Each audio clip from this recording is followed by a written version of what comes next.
back to A Well-Designed Business. My name is LuAnn Nigara, and I'm so glad you found this podcast. Together with my husband Vince and our partner Bill, we have grown our company WindowWorks from the ground up. So I know and I understand the challenges you face in running your interior design business. I also know that your talent alone isn't enough to ensure your success. So on this podcast, we talk about strategies and practical steps to help you grow your business. But make no mistake about it, we have our share of fun here too, mixed in with those aha moments that I love so much. This isn't fluff. Nobody has time for that. Whether you are a new interior designer or a seasoned designer, I am here to help you create and to manage the kind of interior design firm that you dream of. It's straight talk and it's action. Are you ready? Let's get started. Hi, welcome to A Well-Designed Business. It's Window Treatment Friday. Window Treatment Friday is a series that happens on the show over the years. It started about 2.5 years ago. I do them with my lovely friend and cohort, Vita, and we lovingly call the show WTF. And what we do on these episodes is we try to help you as the interior designer understand more about the window treatment industry, how you fit into it, how you can fit it into your revenue stream. And we try and uncover some of the things that we have learned in our experience working with interior designers that are kind of nudgy and maybe challenging or difficult for you to understand. So we break it down. We've had lots of episodes on the difference between, ordering and working with ready-made window treatments all the way to custom, tons of topics. If you go to my website, LuAnnNigara.com, you go on to podcast, A Well-Designed Business, go to collections, you'll see the collection there for WTF. So if window treatments are a revenue stream that you'd like to add to your business, your interior design business, then I highly suggest you check these episodes out. Now, today, Vita and I are going to be, we think we're wrapping up a series on pricing window treatments. And I say we think because if you are listening in real time, October 2022, we actually started this series last January. And I really don't remember now if we thought it was going to be a 2-part or a 3-part. But each episode, we were like, oh, we have to do that. We have to add this. That's another aspect of this. And so today is the 5th part in the series. We think it's the last one, but there's no promises. If some idea comes up and we're like today thinking, oh, we should do that, we will. So don't worry. But if you're interested in this whole series, it started with episode 1, number 748. And this episode was epic. I received so many comments, emails, DMs on this particular episode because Vita broke down how to understand the difference in margin versus markup. And it was just so good. Vita has such a clear brain for this aspect of business in general. And it was interesting for me in that episode because you'll see how I actually said to her, I could never have, even 40 years in business, explained it the way Vita did, but I was doing it. Mostly because Vin had just said to me, Lou, this is what your markup is. This is what your margin is. Just keep working these ways. And I took it as gospel because the Vin man said it, so I did it. And it made sense when she explained it. And so you can be like me and trust somebody and just run with it, or you can be more informed and understand the difference for yourself. So I highly, and even as an interior designer that's not interested in adding window treatments to your revenue stream necessarily, just that information is priceless, okay? And then we had the second episode, 761, where we talked about what should you as a designer charge for window treatments? How does that work for you? Because you're getting it from somebody else and then you have to give it to your client and all the things. So great discussion in there. The third episode, episode 775, we talked about what should designers make in profit. So what is a good profit margin for you? Teaching you the difference in the language and the application of margin versus markup, but then talking about what is that profit margin that makes sense for you in your interior design firm, okay? And then episode 4, number 793, we talked about what to do when the customer is asking for a price breakdown. And that was an interesting conversation because Vita and I do things a little bit differently in our window treatment businesses. We agree on, like we all say, we're looking for 80% agreement, right? Like you might agree 80% with this person, 20% you tweak your own. And that is a belief that Vita and I both share. Anything you learn from any other trusted expert consultant that you talk with, there's always that room for 20% making something yourself.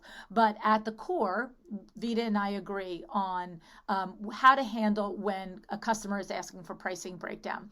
And then today's episode is on the mindset of pricing window treatments. And there's a lot to discuss here. Looking forward to this conversation with Vita, and I am just so grateful and glad. And I just want to let you know that you also have the other podcast, Window Treatments for Profit. And so if you are a window treatment professional listening to this episode and you are not aware that I started a new podcast, please make sure you check that out, because over there we do just what we do here, except it's really all talk about the window treatment professional, and whether you're a workroom, a retail window treatment professional, you're working from home, working from a business, a showroom, all the things.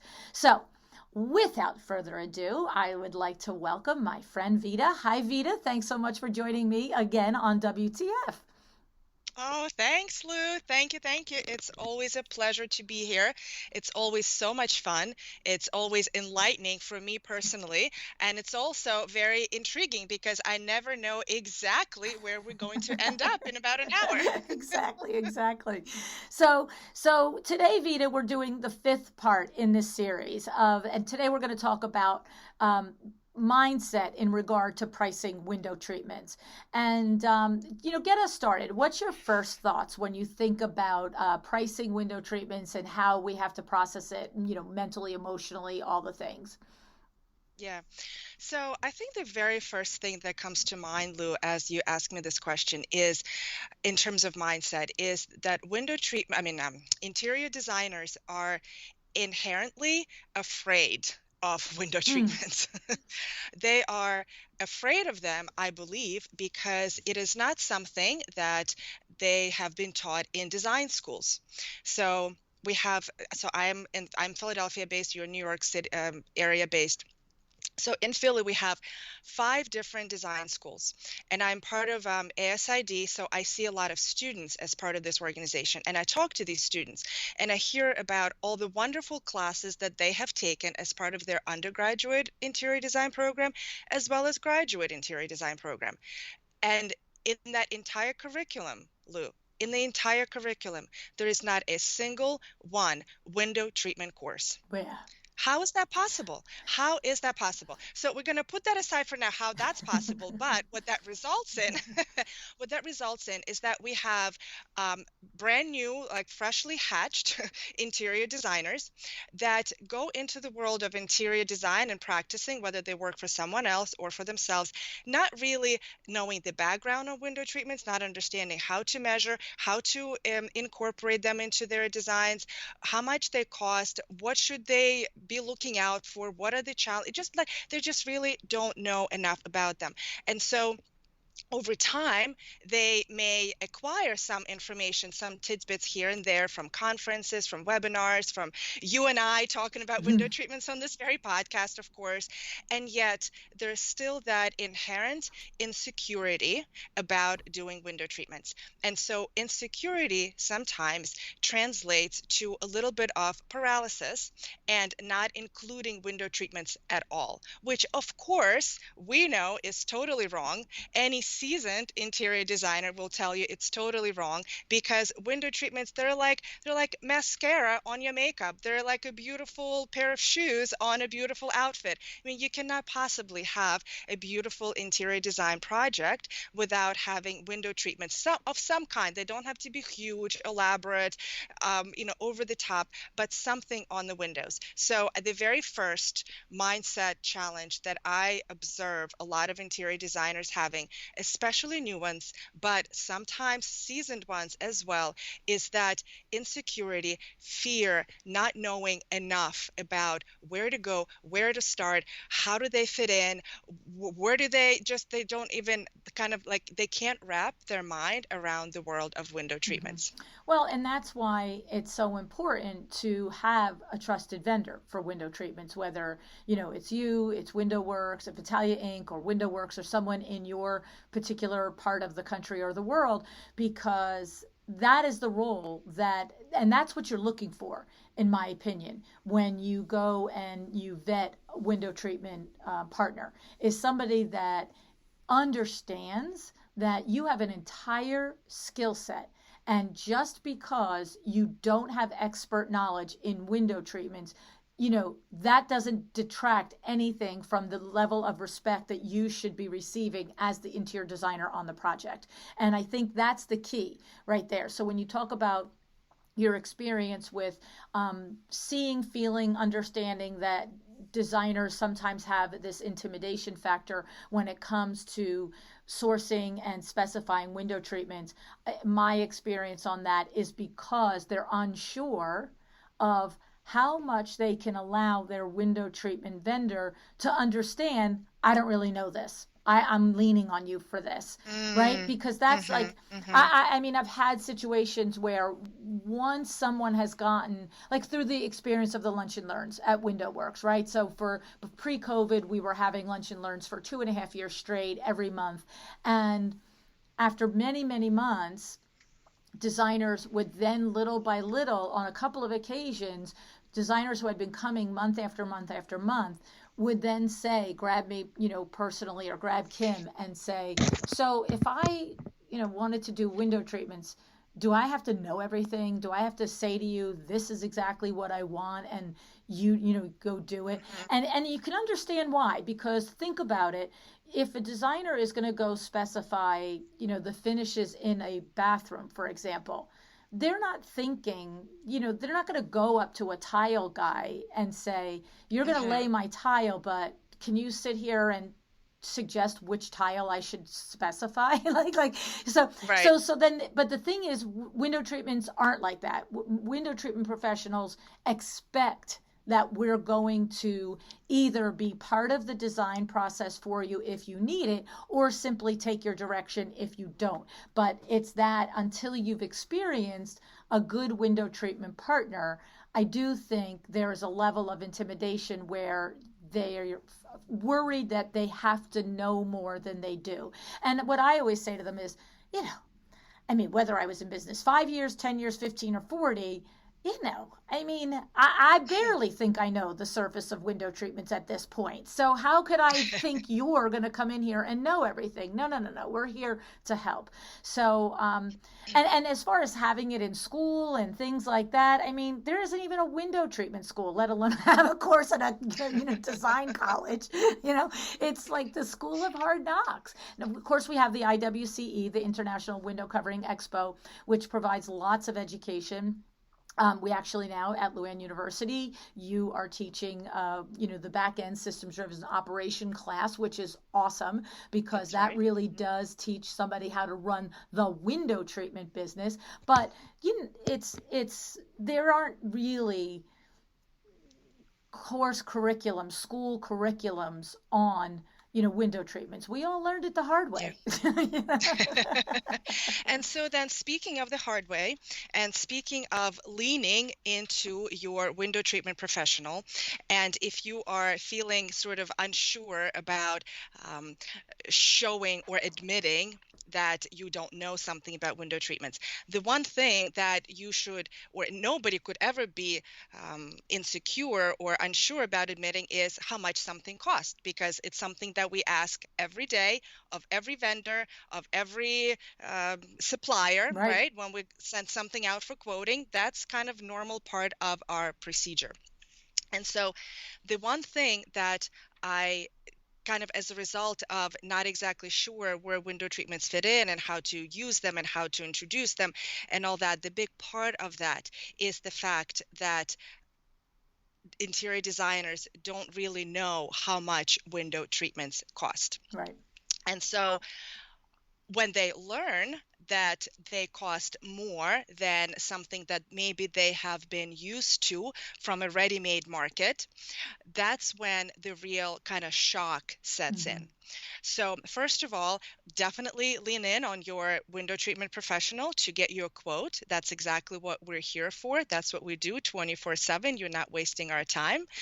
You send us the specs, you send us the picture, we talk it through, we provide an estimate, and at least you are educated and knowing that a certain room will require, let's say, $5,000 worth of window treatments. And but now let's say that $5,000 is a shock to you. You're like, oh my God, $5,000. How could it be?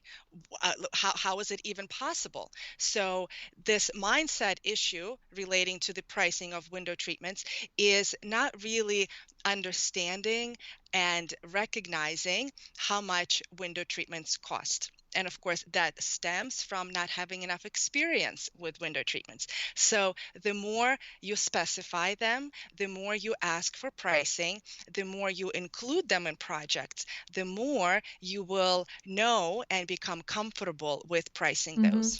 And And sorry, go ahead. yes, just real quick, and it is that word comfortable that is really key here. It's really pivotal because it's one thing to say to the customer, well, I think this is going to be maybe 5,000, maybe a little bit less. We're gonna try to get it down a little bit less, but it's going to be around sort of $5,000. Is that okay with you? And then on the flip side, it's a whole different presentation where you say to make beautiful window treatments here to round out this entire design and have amazing end product, end result. Your investment here is $5,000. Yes.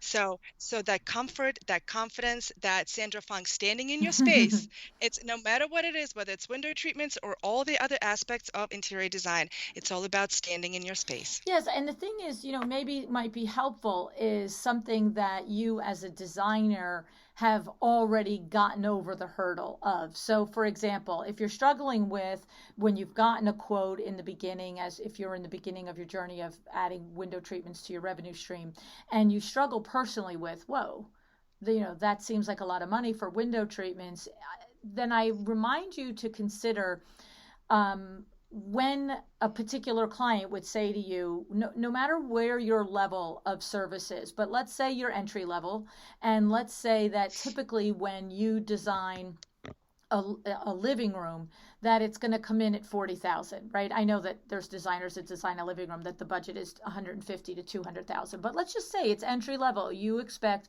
when you design a living room that a client should have a $40,000 budget. And I know that you've had times when a client will look at you and say, that's crazy. I would never spend $40,000. That sounds like insanity. But what you've done and what you've learned is that when you break it down and you say to a particular client, not for nothing, but you've probably spent $40,000 in the living room you're in. So what did the sofa cost? What did the TV cost? What did your rug cost? What did your chairs cost? What did your coffee table cost? What did the lamps cost? And when you add it all up, the regular garden variety Joe, middle America, over 5 or 10 years has probably spent $35,000 or $40,000 designing their living room. But because it wasn't done at one time, that person didn't feel that they are the kind of person that spends $40,000 on a living room. And so I just offer that you're in that same, you might be, if you're struggling with pricing window treatments and what they cost, you're in that same curve of having this notion that you made up in your head of what window treatments would cost in relation to the rest of the project. And the thing is, they're expensive. It's as simple as that. They are one of the expensive parts of the project, not one of the inexpensive. And so when you're budgeting a project out for a client, if you're not leaving a good, healthy chunk for that, then you're not doing your project justice, and you're certainly not leading your client properly in setting and managing expectations. I find that also with lesser experienced designers who are just learning to add window treatments. It's, get all the way to the end, and maybe we should put some drapes up here, and the budget's done, the room, they're feeling like the room is pretty finished, and here comes the window treatment quote for the living room at 15,000, and they're like, whoa, we only spent 40 on the whole room. And I'm like, yeah, whatever. Like, who said? Right? And so that's a thing, right? But designers have gotten over that. Like, if they've learned to say, hey, I get that 40 or 50 or even 150. So it works for luxury as well. If you are typically designing your living rooms and your budget is 85 to 125, your client has probably spent 50 or 60 on their living rooms or dining rooms, or even as much as that. And so, this is the thing, that to just understand that window treatments are not an add-on at the end and an insignificant layer of the budget. They are a significant portion of the budget, and that's just a fact. Yeah, and I feel like we have said it before, and I will say it again, and you just said it again, so I'm going to kind of reiterate and second that. When you put together that initial budget for, say, the living room, and you line item it between the furnishings and, let's say, fixtures, electrical, flooring, case goods. So all the line items that you have as you put together that living room budget, window treatments is nothing more than just another line item. Mm-hmm. It should never, ever, ever be left out and then brought into the mix after everything is installed, because nobody likes to be surprised, especially with the high ticket item. And it should never be left out because it is just as an integral part of the room as a living room sofa, Mm-hmm. or a coffee Mm-hmm. table or a couple of lamps that you're doing, or artwork accessories. It's just as important. So instead of presenting it to the client as, well, here's your whole room, and then 6 months later the room is done, you're like, okay, now let's talk about window treatments. You present the entire budget, and that 40,000 should include window treatments proportionately, Mm-hmm. and that $150,000 should include window treatments as the line item proportionately. And then you get the buy-in from the customer, the whole presentation to the customer. The whole thing is all about the beautiful concept of that living room. And it is no longer about window treatments alone by themselves, singled out. It is about the beautiful end result that you're delivering to the customer. Right. 100%. So now getting into the nitty gritty, we are moving, beyond understanding. So we get it. We understand that window treatment should be part of the project, that it's us as the professionals, as the interior designer, to include it. No more would you leave out, the area rug or the dining room table in a fantastic dining room. You shouldn't leave out the window treatments. I think, the next thing is we find that when, depending on how they're presented and depending on how the conversation is introduced, there's a possibility, and sometimes situations where clients might decide that they are going to single out the window treatment line item and want to shop that on a designer. Have you run into that? Totally. You've been in business 40 years. I've been in business close to 17 years. We've run into all sorts of situations, and this is a very common situation. So I'm really glad that you're bringing it up, because I'm sure there are interior designers that are saying, I hear you girls, that sounds amazing, and I've done all of that, and yet still I'm being shopped around by the customer. What do I do now? And so what my suggestion to that is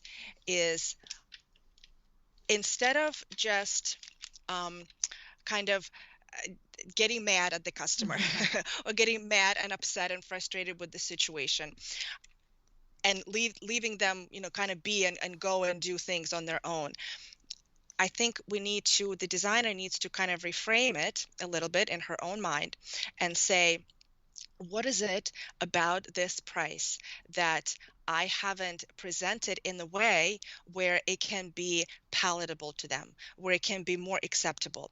Why is it that $15,000 on a $100,000 project all of a sudden is like this big red flag? So when we find that there are whys in our lexicon, like when we think, why is this happening? Why is this going on? I find that one of the best ways to do it is just to ask the customer. Mm. If we don't understand something, we say, okay, I understand, Mrs. Jones. I understand that $15,000 sounds like a lot, and I understand that you want to shop around. Please help me understand what it is that seems so big or maybe not right. Like, what is it about it that doesn't sit right with you? And so the response to that may surprise Mm. us. It may be that she will say, you know what, I thought about it, and I know I'm sorry I didn't say it before, but I actually have the cousin of the sister of my husband's brother who is actually a seamstress. And I didn't know that, but we were at a cocktail party the other day, and she was showing me her work, and I really would like to give her a chance at this. Well, then, then there's that. Then at least you know the answer to why that is happening. Or perhaps the customer may say, I have done custom window treatments before, and my experience has been awful. The company had to come in multiple times, and they didn't deliver what I wanted to, and I wanted blackout, but they delivered light filtering, or I wanted functional, and those were stationary, or they were too little, too big, too small, too whatever. So for some reason, their past experience did not meet their expectations. Now, of course, that statement is totally loaded because it can yield a whole bunch of other whys. Did you explain what you wanted? Was the company reputable? Da da da. So there's like 100 different things. But my point with bringing both of these examples is that it is by asking the customer, what is it about this price that is not sitting right with you? That you can start a conversation, you can start a dialogue. And I truly believe that a lot of pricing resistance is nothing more than needing to have a dialogue, needing to talk things through, needing to be heard. The customer has this need to be heard, and they need to be listened to. Do you find that, Lou? What's your take on Yes, it? and I mean all of that is true. So for me, I I think the avenue that you're going down is terrific because it's what to do if someone is bringing up an objection, right? And I love the idea of just, gently and softly, but directly just saying, what's the problem with this? Because it will give Mm-hmm. you insights and information, regardless of, from one end of the spectrum, what the reason is. But I would also just not counter, but add is if you're doing a project as a designer and there's one aspect or multiple aspects where your client is asking to shop or you're finding out that they're shopping out slices of it, then I don't think you're managing it properly from the beginning.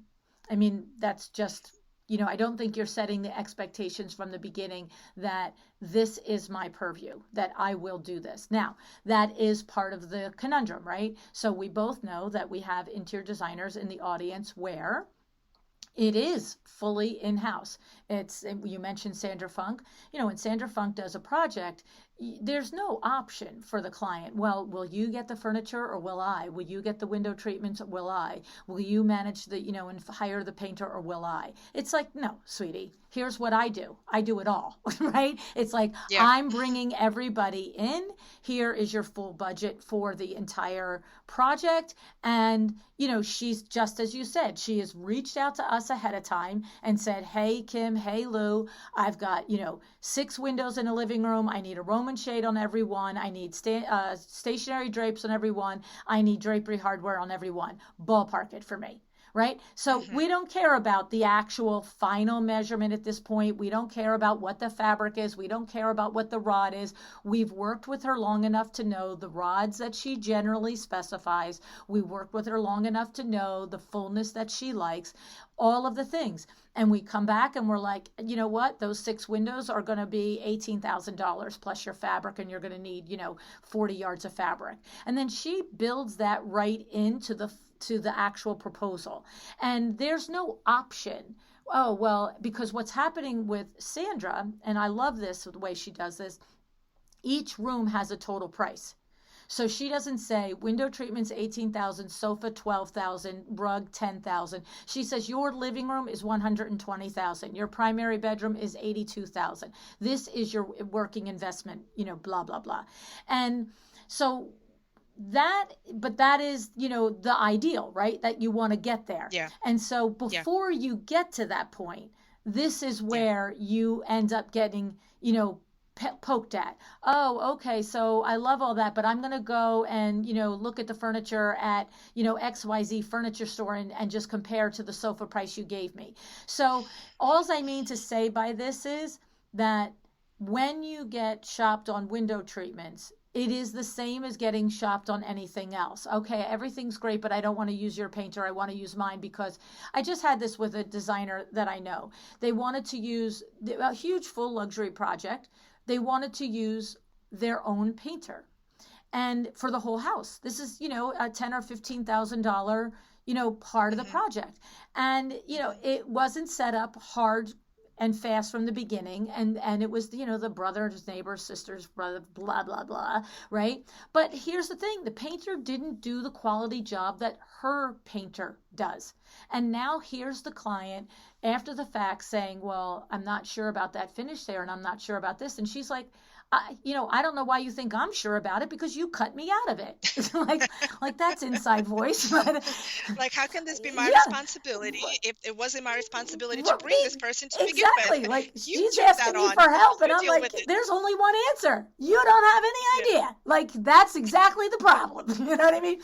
And so, but the thing is, what happens is that happens to you, and then you won't allow it to happen again. This designer will never, on a major project like that, let somebody slice out the painter, because she knows the pain of having to go back and forth now and be the mediator with the painter, who's not her guy, with the client. Because at this point, it wasn't a small project. It was a big project. So she feels a little, she feels obligated. She's not obligated. We had a long conversation about her not being obligated. But then it falls into the do I want to be right or get what I want category, right? So it's like, do I want to piss off a $200,000 project here to not spend 3 hours working through this problem with the painter that they hired, which was all the wrong things to do. And so, but you go through that, and now the next time somebody says, I want my cousin Bob to paint, and you're like, nope, I'm out. And so there's a progression in my mind. The progression is, first you allow it.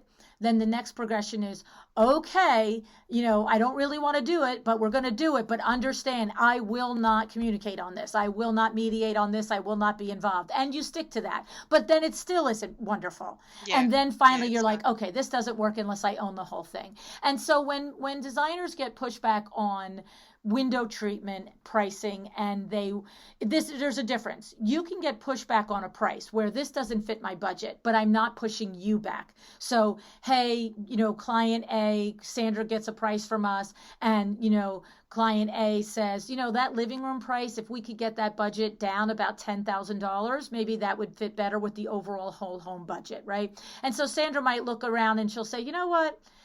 If I use this kind of hardware instead of that kind of hardware on the drapes, I can, shave off 1,000 here. If I do this kind of rug instead of that kind of rug. So we might get a request for revision, but it's not because her client is pushing her back on window treatments. It's because they're not singling it out. And it's just in general. Right. It's just how can I, because you do work within client's budget. That's a simple, hard, cold fact, and you should.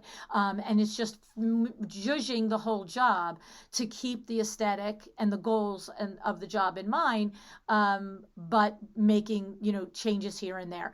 And so, there's a progression, and if you're at the beginning of it, just start to do your Sandra Funk stand in your space, and you can do it. I have a wonderful example of an interior designer that we're working with currently, and I mean she's not a totally seasoned designer. She's not a brand new, she's not a baby designer either. So she's somewhere in between. But she's really working very hard to establish her practice, and she actually tapped us a couple of years ago to help her do the design show house here in Bucks County. So that's how our relationship started, and it was lovely. And she and her team are incredible. They're wonderful. And then COVID hit actually, and then other things happened and whatnot. So we didn't do some work for a year or so, and now we're back on collaborating, working together. I think right now we have maybe 5 or 6 really great projects together. And there was one project that we gave a quote on, and she pushed us back on it. And I wasn't quite as involved in it. Beata was. So I'm not sure if she got pushed back on the total budget or if she got pushed back on just the window treatments, whether it was the client who pushed her back or she pushed back personally because in her mind it was whatever. Um, and we explained what the price was comprised of and why it was what it was and how much labor and effort that was involved to make it happen. And I have to tell you, there was a really amazing feedback that came from her via email. She said, I have come to the realization after having been in business for a few years, not 10 years, like she's not at 10 yet, I'm not exactly sure, maybe like about 5-ish years or so in business. So she's like, I've come to a really great clarity point after 5-ish years of being in business. She said, it is not my job to shop around for my client's price point. It is my job to develop amazing, incredible, trustworthy, um, reliable relationships with vendors that I love, vendors that support me, and vendors that I know provide quality product to my clients. It is my job to seek those out, to develop those relationships, and to use them over and over. It is not my job to shop around if somebody is not happy with the Love price. it. I love it. I love Isn't it. it great? And the only tiny little nuance in the language that I would tweak there, and I don't think you said it intentionally, but when you said it's not my job to shop around for my client's price point, it's a potential client's price point, because that's the distinction. I know that's what you meant. I'm just being very specific. Once you sign a contract with someone, it is your job to honor the price points and the budget. But you don't get to that client, you don't take that client if it's not the right budget for the room. So it is not your job Yeah. to when a client comes to you and says, my price point to do this entire living room is $10,000. That is not your job to shop the world to figure out how to design an entire living room for $10,000. That's the distinction, Right. right, Vita? You're Yeah, right. You're right. yeah, You're yeah. absolutely right. And where it's also helpful, I find, um, and this will be helpful especially for newer designers too, is that if you are getting a little bit of a pushback, or if you are shopping around within the budget that you were given, to really understand what comprises the window treatment budget. And that real understanding that comes from education. And so oftentimes it is you as a designer who need that education. And oftentimes it is the client who needs the education too. Because the client oftentimes doesn't say, oh my gosh, window treatments are $15,000. Holy blink, I'm not gonna pay Right. that. Oftentimes they may say, can you help me understand what this number is about? And rightfully so, that's all cool. And the designer, I think, is very much in her right to say, hey Vita, hey Lou, could you help me understand what this $15,000 budget for the living room is about? And then I, as a window treatment professional, would go back and say, we're using this type of hardware. It is highly custom, or I may say this is the middle of the road, so there is not a whole a lot of savings that we can recognize it without sacrificing the quality or without sacrificing the look that you want. I may also say, you've asked for 3 times fullness here. You were feeling very strongly about it. And remember, we had a conversation. I was telling you that nowadays we're really using 2 times fullness for our overdrape versus 3 times fullness. This is somewhere where we can discuss and talk this through and see how, if you still feel strongly about the drape being that full. Right. So and there's like a million other little details that make up the pricing essentially, that where we can educate the designer and the customer as to why the thing is what the price is what it is. Well, and again, it's the same analogy. You, as designers, you've had to educate yourself on what is the actual quantifiable difference between a custom-made sofa from a highly reputable furniture trade resource brand versus the sofa at Bob's Big Boy. like that is exactly it, LuAnn. Right. That is exactly it. I'm really glad you brought it up. You just hit the nail in the head.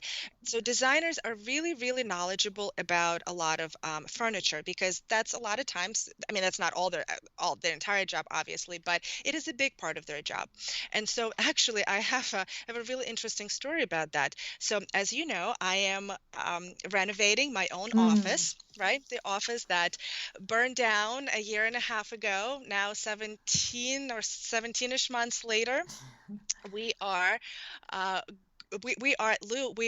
like 2 to 3 weeks away from moving in. It is so exciting. Working out of your house with your entire team, fabricating draperies out of your house, beyond comprehension. Like beyond comprehension. It's kind of beyond my I think I would have rented a hotel room for all the tables by this point. Like, get out. We are so ready on many levels. But anyway, so I'm working with this wonderful local designer to help me purchase furnishings for the new space, as well as she's helping me with like tile selections and color selections and everything, a lot of other things. So anyway, so back to furnishings. So we were talking about my conference room. We'll have a nice table, we'll have chairs, we'll have the TV there to make presentations to our clients. So it's going to be very top notch. I'm super excited.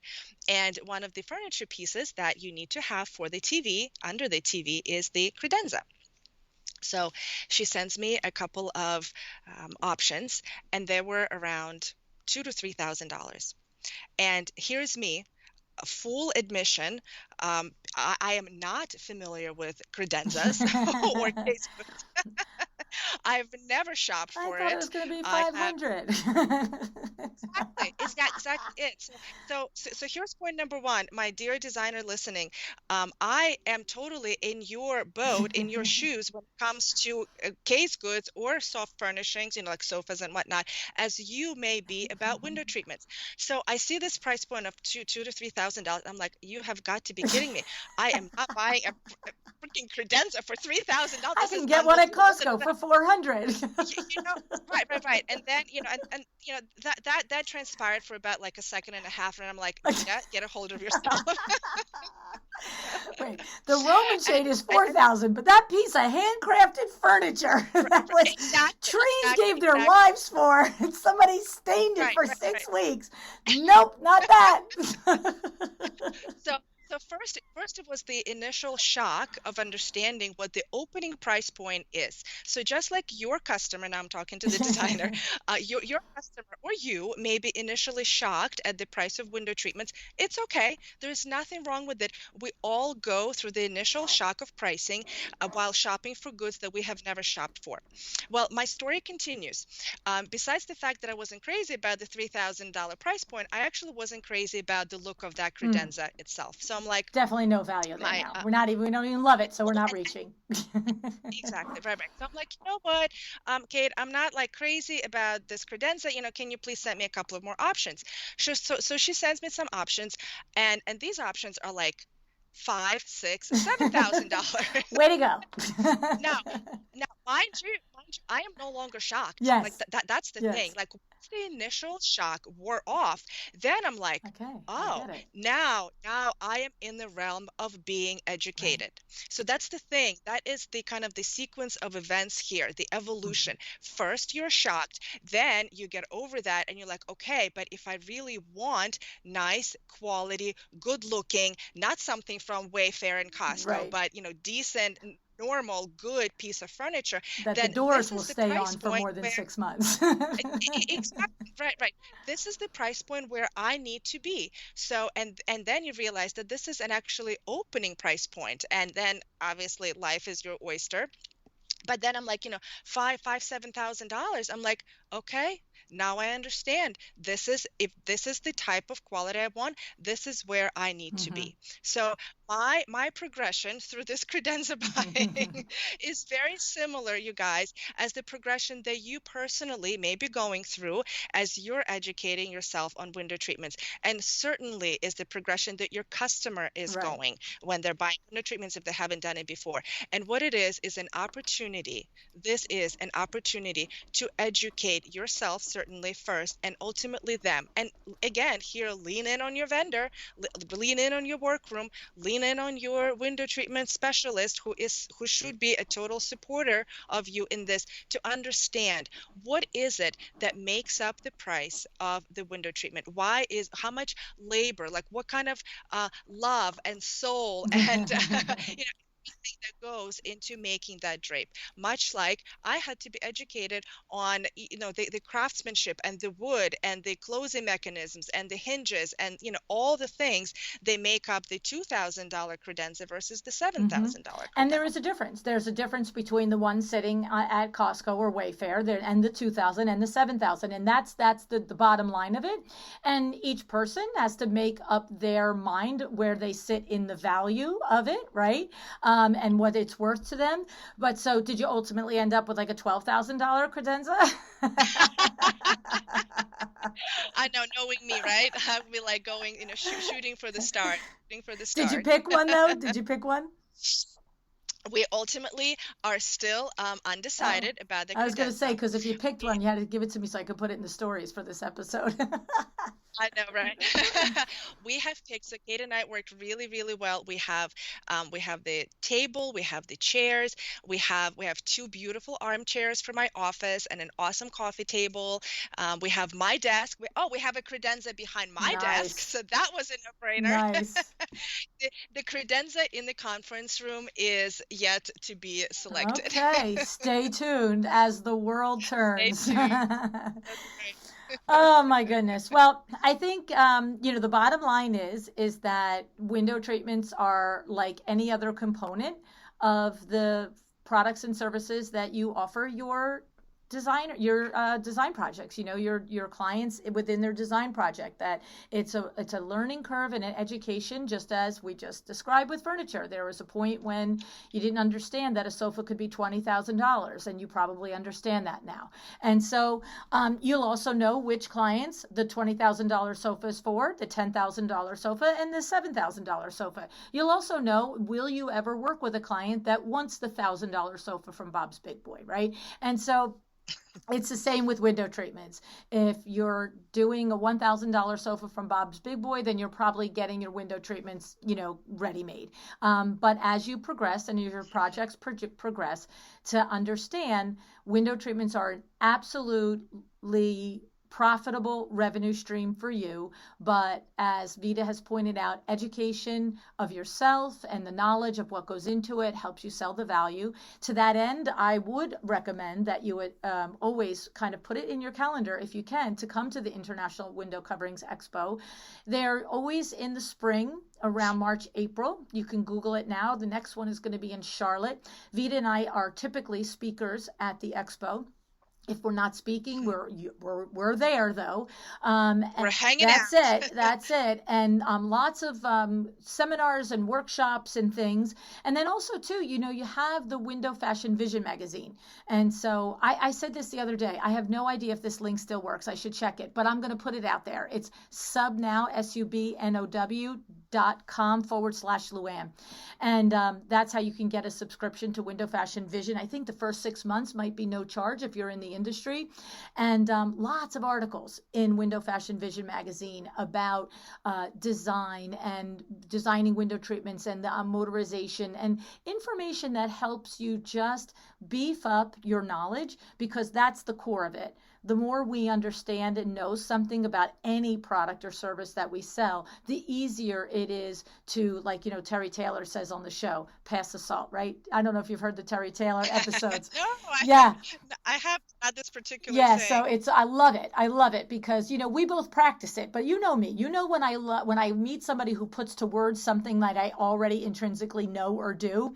And so Terry Taylor Yeah. is a business coach to interior designers, and as a matter of fact, she was just on last week. So knowing the air dates and stuff, she was just on last week, and what she says is, oh, that credenza will be $12,405. Pass the salt.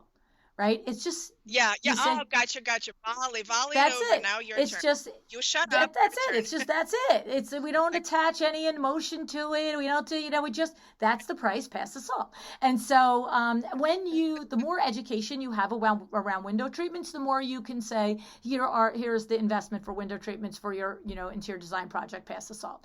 And so I love it. Yeah. I love it. Well, Vita.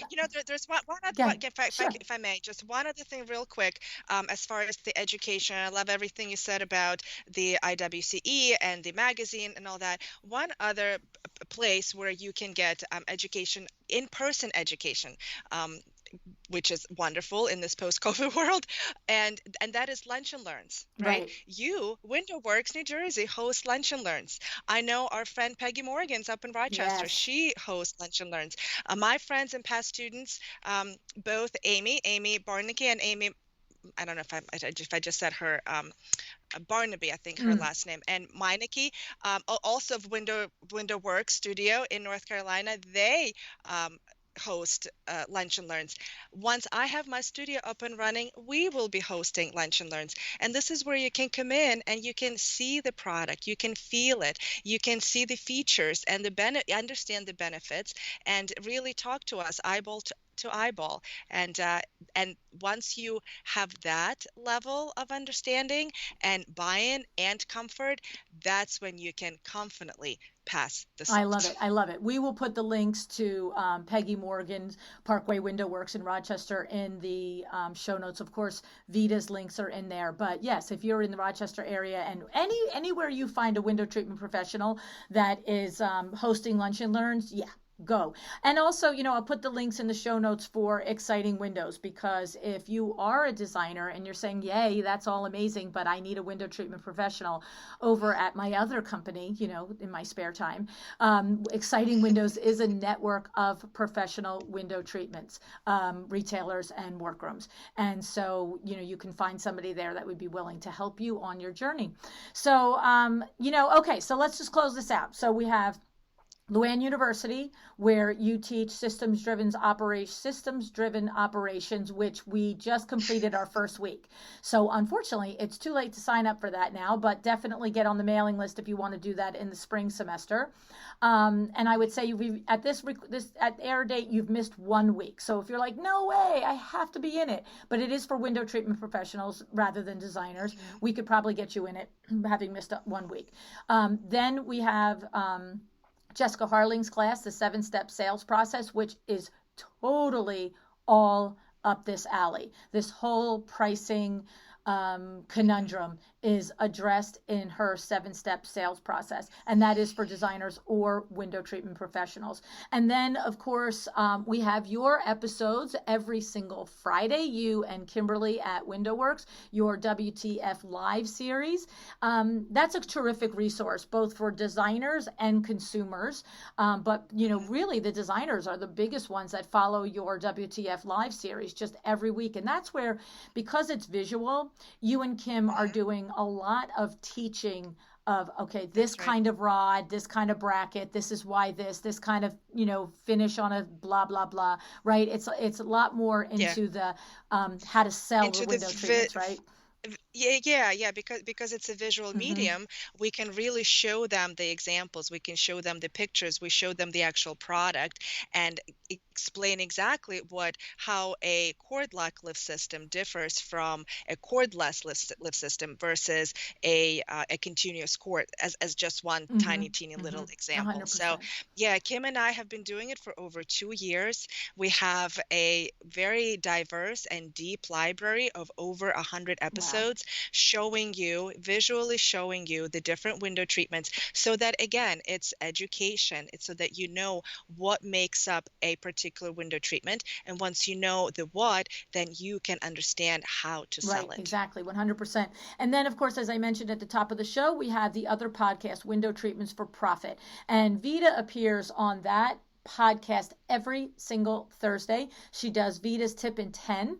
And literally in 10 minutes every week, she gives you some business tip on how to run your business. Now, I said that that podcast is specifically for window treatment professionals, but your segment, the Tip in 10, and Madeline's segment on Wednesdays, the C-Suite series, are really for management.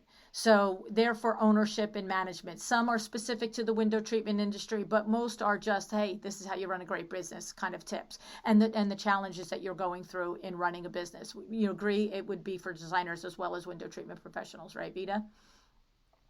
So you hit the nail in the head when you said that it's for Mm-hmm. managers. It's for people for Mm-hmm. entrepreneurs, it's for people who are running their business, whether they have staff or not. I mean, they're full throttle running a company. I approach it, my tips are deeply rooted in real life Mm-hmm. examples, in real life case studies, because as you know it, Luann, I mean, we can't I was make going to this say, up because you even if don't we have to make tried. it up. Exactly. Exactly. So, as I go about my day and problems happen, situations arise, I I look at my staff, we think about it, we talk it through, we decide on the solution for it, and then we talk about the lessons that we've learned, and then how we can revise, adjust our system for that situation. And then instead of just moving forward, what I've been doing is really increasing my own awareness of how I can teach that lesson to the listeners of our Yeah. podcast. So I approach it, even though it is for entrepreneurs, for the managers, I interpret it through the lens of being a window Mm-hmm. treatment professional. 100%. I love it. Okay, so that's at Window Treatments for Profit on, iTunes and iHeart and all the crazy ass places. So Oh my goodness. Well, Vita, thank you so much for putting together this series for us. I think it's been insanely helpful. We will put the links in the show notes for all the other episodes, the parts 1, 2, 3, and 4. And I just, want to say to you, look, go out and do it. Add this revenue stream to your interior design firm. Find a trusted partner. You would be very surprised at how much help you can get and how much more money you can make. And it's not a hobby. So any way that you can add a revenue stream that's worthwhile and profitable is, in service of your mission of being an entrepreneur, right? So thank you, Vita. Thanks so much for being here. Decide to be excellent.